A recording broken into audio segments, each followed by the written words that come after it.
Prem developers and construction जत आनंदाची सुरुवात करा आजच आपल्या हक्काचे घर प्लॉट बुक करून संपर्क कृष्णात कोळी सर मोबाईल नंबर 9423810208 73 73 66 08 88।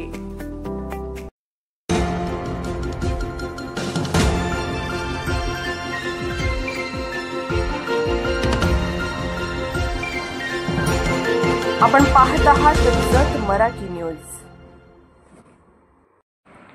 कर्नाटक सरकारने सीमा भागातील माध्यमिक प्रमाणे प्राथमिक शाळांनाही मदत करण्याची मागणी महंतेश पाटील उडगी यांनी केली आहे। कर्नाटक सरकारने सीमा भागातील ज्या माध्यमिक शाळांना कन्नड भाषा वृद्धिंगत करण्यासाठी जी मदत देते तीच मदत या भागातील जिल्हा परिषद शाळांनाही करावी अशी मागणी पाटील यांनी केली आहे।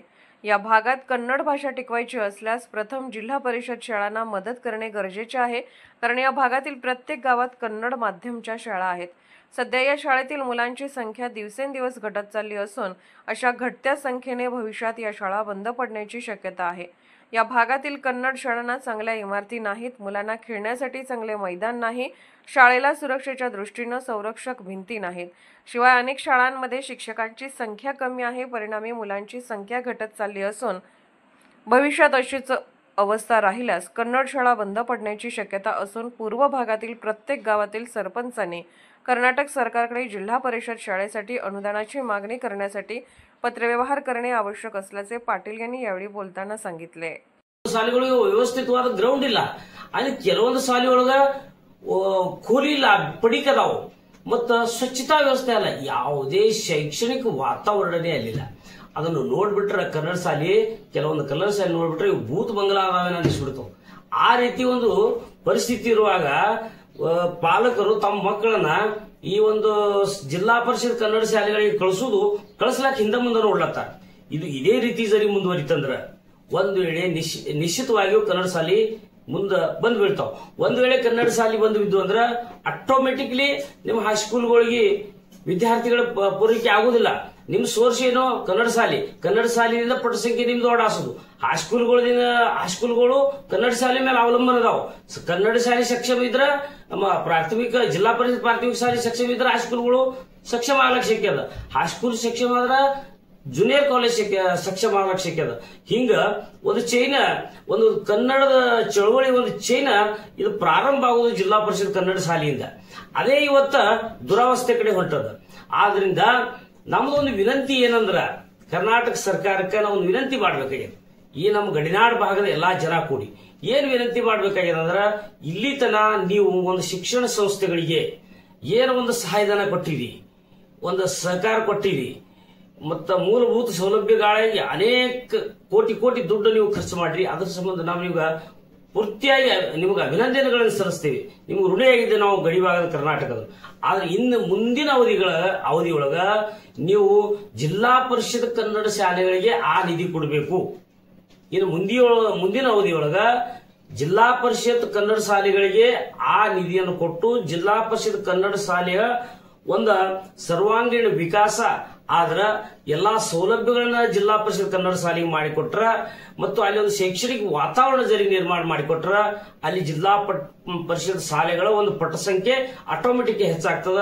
ಅದರಿಂದ ಜಿಲ್ಲಾ ಪರಿಷತ್ ಕನ್ನಡ ಶಾಲೆಗಳು ಊರ್ಜಿತಾವಸ್ಥೆಗೆ ಬಂದ್ರ ಹೈಸ್ಕೂಲ್ಗಳು ಬರ್ತಾವ, ಹೈಸ್ಕೂಲ್ಗಳು ಬಂದ್ರೆ ಜೂನಿಯರ್ ಕಾಲೇಜ್ ಬಂದ, ಹಿಂಗ ಒಂದು ಕನ್ನಡದ ಚಳವಳಿ, ಕನ್ನಡ ಶಿಕ್ಷಣದ ಒಂದು ಕೆಲಸ ಮುಂದುವರಿತದ। ಒಂದು ವೇಳೆ ಕರ್ನಾಟಕ ಸರ್ಕಾರ ಈ ಒಂದು ಜಿಲ್ಲಾ ಪರಿಷತ್ ಕನ್ನಡ ಶಾಲೆಗಳಿಗೆ ಸಹಾಯಧನ ಮಾಡದೇ ಆದ್ರ ಅಥವಾ ಮಾಡದೆ ಹೋದ್ರ ಈ ಒಂದು ಇಲ್ಲಿ ತನ ಮಾಡಿದಂತ ಒಂದು ಪ್ರಯತ್ನ ವ್ಯರ್ಥ ಆಗುವ ಸಂಭವ। ಅದಕ್ಕೆ ದಯವಿಟ್ಟು ನಾವು ಕರ್ನಾಟಕ ಸರ್ಕಾರಕ್ಕೆ ವಿನಂತಿ ಮಾಡ್ಕೋತೀವಿ, ನೀವು ಇಲ್ಲಿಯವರೆಗೂ ಏನ್ ಶಿಕ್ಷಣ ಸಂಸ್ಥೆಗಳಿಗೆ ಅನುದಾನವನ್ನು ಕೊಡ್ತಿದ್ರಿ ಆ ಅನುದಾನವನ್ನ ಜಿಲ್ಲಾ ಪರಿಷತ್ ಕನ್ನಡ ಶಾಲೆಗಳಿಗೆ ಕೊಡ್ರಿ। ಆ ಜಿಲ್ಲಾ ಪರಿಷತ್ ಕನ್ನಡ ಶಾಲೆಗಳ ಎಲ್ಲಾ ಸ್ವಯಂ ಸುವಿಧಾ ಉಪಲಬ್ಧ ಮಾಡಿ ಕೊಡ್ರಿ ಅಂತ ಹೇಳಿ, ಅದರಿಂದ ಕನ್ನಡ ಪುನರುಜ್ಜೀವನ ಆಗ್ತದ, ಕನ್ನಡ ಭಾಷೆ ಪುನರುಜ್ಜೀವನ ಆಗ್ತದ ಅನ್ನುವಂತ ಒಂದು ಅಭಿಪ್ರಾಯ, ಒಂದು ವಿಚಾರ ನಮ್ದು। ನಾ ಪೂರ್ವ ಭಾಗದಾಗ ಪ್ರತಿಯೊಂದು ಊರೊಳಗೆ ಕನ್ನಡ ಶಾಲೆ ಇದಾವ, ಅದಕ್ಕೆ ನಾ ಪ್ರತಿಯೊಂದು ಪೂರ್ವ ಭಾಗದ ಎಲ್ಲಾ ಸರ್ಪಂಚರಿಗೆ ಎಲ್ಲಾ ಎಷ್ಟು ಮಂದಿ ಪೂರ್ವ ಭಾಗದಾಗ ಸರ್ಪಂಚರಿದ್ದೀರಿ ಎಲ್ಲರಿಗೂ ಒಂದು ವಿನಂತಿ ಮಾಡೋದು, ನೀವೊಂದು ಪತ್ರ ಬರಿಬೇಕಾಗ್ಯದ। ಯಾರಿಗೆ ಬರಬೇಕಾಗ್ಯದ? ಮುಖ್ಯಮಂತ್ರಿಗಳು, ಕರ್ನಾಟಕ ರಾಜ್ಯ, ವಿಧಾನಸೌಧ ಬೆಂಗಳೂರು. ಈ ಒಂದು ವಿಳಾಸಕ್ಕೆ ನೀವು ಪತ್ರ ಬರಬೇಕಾಗ್ಯದ. ಏನಂತ ಬರಬೇಕಾಗ್ಯದ? ನೀವು ಇಲ್ಲಿ ತನ ಏನ್ ಶಿಕ್ಷಣ ಸಂಸ್ಥೆಗಳಿಗೆ ಅನುದಾನ ಕೊಟ್ಟಿರಿ, ಆ ಅನುದಾನವನ್ನ ಇನ್ನು ಮುಂದಿನ ಅವಧಿಯೊಳಗ ಪ್ರಾಥಮಿಕ ಕನ್ನಡ ಶಾಲೆಗಳಿಗೆ ಕೊಡ್ರಿ, ಮತ್ತೆ ಅಥವಾ ಜಿಲ್ಲಾ ಪರಿಷತ್ ಕನ್ನಡ ಶಾಲೆಗಳಿಗೆ ಕೊಡ್ರಿ. ಅದರಿಂದನ ಈ ಒಂದು ಕನ್ನಡ ಉಳಿಲಕ್ಕೆ ಶಕ್ಯದ. ಒಂದ್ ವೇಳೆ ಜಿಲ್ಲಾ ಪರಿಷತ್ ಕನ್ನಡ ಶಾಲೆ ಮುಚ್ಚಿ ಹೋದ್ರ ಕನ್ನಡ ಚಳವಳಿನೇ ಪೂರ್ಣ ಉದ್ವಸ್ತ ಆಗ್ತದ. ಅದನ್ನ ಸಂರಕ್ಷಣೆ ಮಾಡ್ಲಕ್ಕ ಒಂದೇ ಒಂದು ಉಪಾಯ ಅಂದ್ರ ನಮ್ಮ ಜಿಲ್ಲಾ ಪರಿಷತ್ ಕನ್ನಡ ಶಾಲೆಗಳನ್ನ ನಾವು ಸಕ್ಷಮೀಕರಣಗೊಳಿಸಬೇಕಾಗಿದೆ.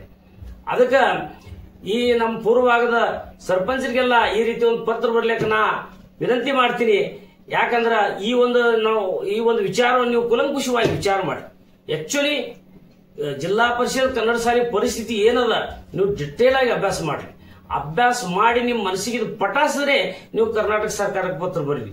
ಒಂದು ವೇಳೆ ನೀವು ನಮ್ ಜತ್ ಪೂರ್ವಭಾಗದ ಎಲ್ಲಾ ಊರಿನ ಸರ್ಪಂಚರ ಜರಿ ಪತ್ರ ಬರ್ದಿರಿ ಅಂದ್ರ ಅದಕ್ಕೊಂದು ವೇಟೇಜ್ ಬರ್ತದ, ಅದೊಂದು ಚರ್ಚೆ ಆಗ್ತದ, ಒಂದು ಒಳ್ಳೆ ನಿರ್ಣಯನೂ ಸಹ ಕರ್ನಾಟಕ ಸರ್ಕಾರದ ಮಾಧ್ಯಮದಿಂದ ಆಗ್ತದೆ. ಆ ಕೆಲಸ ನೀವೆಲ್ಲ ಮಾಡ್ತೀರಿ ಅಂತ ಹೇಳಿ ನಾವು ಭಾವನೆಯನ್ನು ವ್ಯಕ್ತಪಡಿಸ್ತೀನಿ. ಕನ್ನಡವನ್ನು ಉಳಿಸುವುದಕ್ಕಾಗ ಎಲ್ಲರೂ ಸಹಕರಿಸಬೇಕು. ಕನ್ನಡ ಶಿಕ್ಷಣ ಮತ್ತು ಕನ್ನಡ ಸಂಸ್ಕೃತಿ, ಕನ್ನಡ ಭಾಷೆ ಇದೊಂದು ಉಳಿಬೇಕಾದ್ರ ಈ ರೀತಿಯಾದ ಪ್ರಯತ್ನದ ಅವಶ್ಯಕತೆ ಅದ ಅಂತ ಹೇಳಿ ನನಗನ್ನಿಸ್ತದೆ. झेड मराठी न्यूज चॅनलला लाईक करा, शेअर करा आणि सबस्क्राईब करा.